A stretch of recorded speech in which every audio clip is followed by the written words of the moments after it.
இது ஃபர்ஸ்ட் மலேசியாவின் செய்திகள் உங்களுக்காக.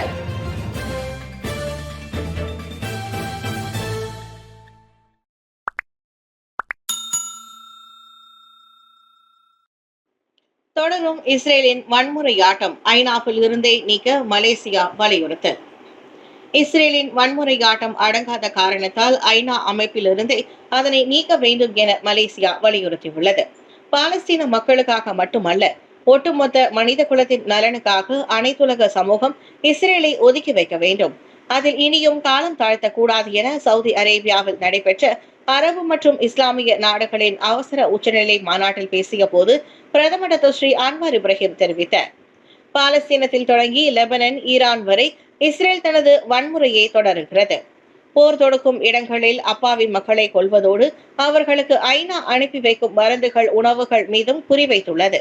இப்படி இஸ்ரேல் அனைத்துலக சட்டத்தை தொடர்ந்து மீறி வருவதால் அதனை ஒதுக்கி வைத்து தண்டிப்பதை தவிர வேறு வழியில்லை என டாக்டர் ஸ்ரீ அன்வார் மலேசியாவின் நிலைப்பாட்டை உறுதியாக சொன்னார்.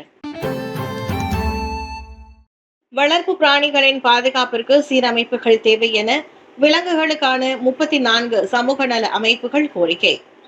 தெருக்களில் சுற்றித் திரியும் வளர்ப்பு பிராணிகளை பாதுகாப்பதற்கான சட்டங்களில் சீர்திருத்தம் செய்யும்படி நாடாளுமன்றத்தில் விலங்குகளுக்கான 34 சமூக நல குழுக்கள் மகஜர் ஒன்றை சமர்ப்பித்துள்ளன. உலகளாவிய மனித உரிமைகள் கூட்டமைப்பு ஏற்பாடு செய்த இந்த மகஜர் வழங்கும் நிகழ்ச்சி மலேசிய விலங்குகள் நல சங்கத்தின் ஒத்துழைப்புடன் மலேசியா கைவிடப்பட்ட பிராணிகள் சங்கத்தின் தலைமையில் நடத்தப்பட்டது. சட்டம் மற்றும் அமைப்புகளுக்கான சீரமைப்பு துணை அமைச்சர் எம் குலசேகரன், பேரா நாடாளுமன்ற உறுப்பினரும் முன்னாள் பிரதமருமான இஸ்மாயில் சப்ரி யாக்கூப் மற்றும் கம்பார் எம்பி சாங் செமின் உட்பட பலர் இந்த மகஜரை பெற்றுக் கொண்டதாக கைவிடப்பட்ட வளர்ப்பு பிராணிகள் சங்கத்தின் தலைவர் கலைவாணன் ரவிச்சந்திரன் தெரிவித்தார்.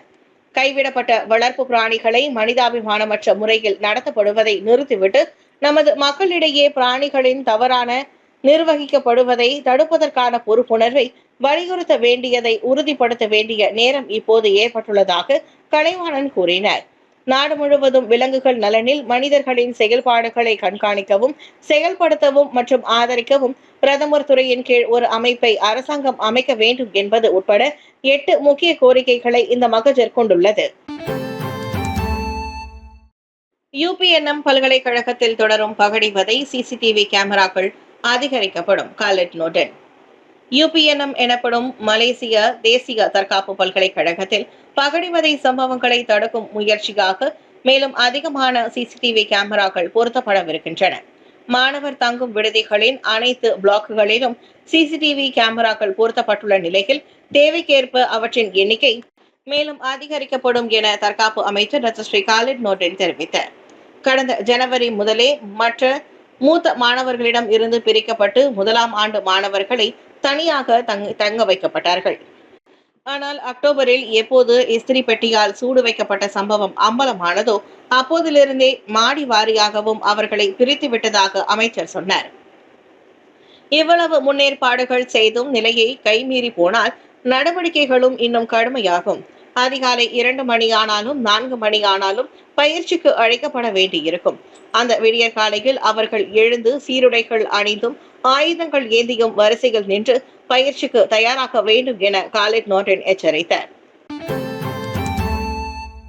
கனமழையால் NKVE நெடுஞ்சாலையில் திடீர் பள்ளம், பாதுகாப்பு கருதி இடப்புற சாலை மூடல். நேற்று காலை பெய்த கனமழையால் NKVE எனும் புதிய கிள்ளான் பள்ளத்தாக்கு நெடுஞ்சாலையில் நில அமிழ்வு ஏற்பட்டது. தெற்கு நோக்கி செல்லும் பாதையின் 18.6வது கிலோமீட்டரில் கோதா டாமன்சாராவில் இருந்து டாமன்சாரா செல்லும் வழியில் அவசர பாதையில் அந்த திடீர் பள்ளம் ஏற்பட்டது. இதையடுத்து வாகன ஓட்டிகளின் பாதுகாப்பு கருதி சாலையின் இடப்புற பாதையும் அவசர பாதையும் மூடப்பட்டதாக பிளஸ் நிறுவனம் முகநூலில் தெரிவித்தது.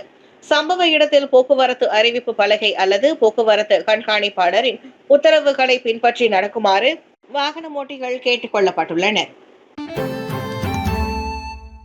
கோலாலம்பூர் அனைத்துலக விமான நிலையத்தின் 2வது முனையம் மூலமாக 8.04 கிலோகிராம் போதைப் பொருள் கடத்தல் முயற்சி, ஆடவன் கைது.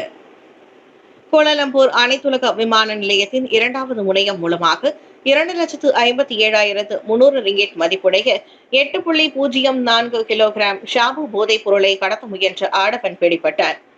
23 வயதுடைய அந்த சந்தேக பேர் வழி KLIA 2 உதவி போலீஸ்காரர்களின் ஒத்துழைப்போடு நவம்பர் 7ஆம் தேதி விடியற்காலை மணி 5:30 அளவில் KLIA போதைப்பொருள் குற்றத்தடுப்பு விசாரணை பிரிவு போலீஸ் குழுவினால் கைது செய்யப்பட்டார்.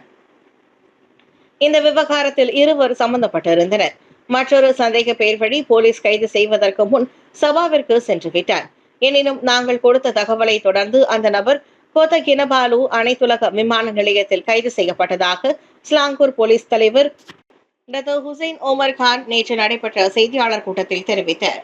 KLIA 2வது முனையத்தில் கைது செய்யப்பட்ட நபரிடம் கோத்தகினபாலு கோலாலம்பூர் கோத்தகினபாலு விமான டிக்கெட் வழங்கப்பட்டிருந்தது. புத்ரஜயாவில் உள்ள ஹோட்டல் ஒன்றில் அவன் தங்கியிருந்தான். தாமான் OUGயில் சொந்த தாயை கொன்று 3 ஆண்டுகளாக வீட்டின் குளிர்பதன பெட்டிக்குள் சடலத்தை வைத்த மகன் கைது. கோலாலம்பூர் பழைய கிளான் சாலை தாமான் OUGயில் சொந்த மகனால் கொல்லப்பட்டு 3 ஆண்டுகளாக வீட்டின் குளிர்பதன பெட்டியில் வைக்கப்பட்டு மூதாட்டியின் உடல் கண்டெடுக்கப்பட்டுள்ளது.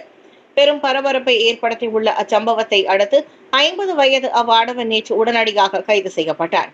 2021ஆம் ஆண்டு மார்ச் மாதம் 80 வயது மதிக்கத்தக்க தாயை அந்நபர் அடித்தே கொன்றதாக நம்பப்படுகிறது.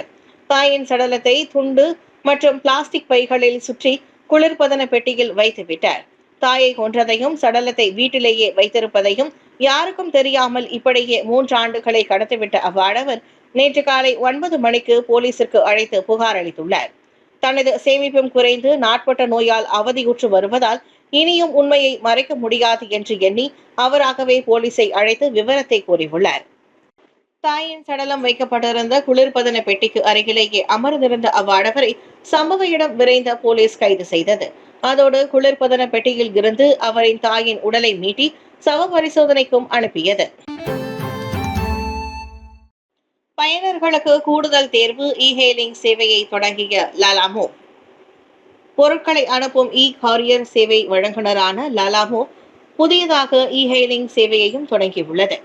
அப்புதிய லாலாமூவ் ரைட் பயண சேவைக்கு நடப்பில் உள்ள லாலாமூவ் செயலியிலேயே பயனர்கள் முன்பதிவு செய்ய முடியும் என முகநூல் வாயிலாக அந்நிறுவனம் அறிவித்துள்ளது. தற்சமயம் கிளான் பள்ளத்தாக்குக்கு உட்பட்ட பகுதிகளுக்கு செடான் கார் பயணங்கள் மட்டுமே வழங்கப்படுகின்றன. தங்களின் சேவை புதுப்பிக்கப்படும் வரை மற்ற நகரங்களை சேர்ந்தவர்கள் சற்று காத்திருக்க வேண்டும் என லாலாமோ கேட்டுக்கொண்டது. உச்ச நேரங்களில் நீண்ட நேரம் காத்திருக்க வேண்டியுள்ளது. அடைமழை மற்றும் வெப்ப காலத்தின் தாக்கம் போன்று கிளான் பள்ளத்தாக்கில் இ-ஹெயிலிங் பயணிகள் எதிர்நோக்கும் சவால்களுக்கு கூடுதல் தீர்வாக தங்கள் சந்தையில் நுழைந்திருப்பதாக லாலாமோ நிர்வாக இயக்குனர் ஜேன் தே தெரிவித்தார். தினசரி பயணத்தை உருமாற்றி அனைவருக்கும் வசதிப்படும் தேர்வை வழங்குவதே தங்களின் நோக்கம் என்றார் அவர். வாடிக்கையாளர்களுக்கு பயனுள்ளதாக அமையும் அதேவேளை கூடுதல் வருமானம் ஈட்ட ஓட்டுநர்களுக்கும் வாய்ப்பை வழங்குகிறோம். இ-ஹெயிலிங் சேவையையும் பொருட்களையும் அனுப்பும் சேவையையும் அவர்கள் மாற்றி மாற்றி மேற்கொள்ள முடியும் என ஜேன் கூறினார்.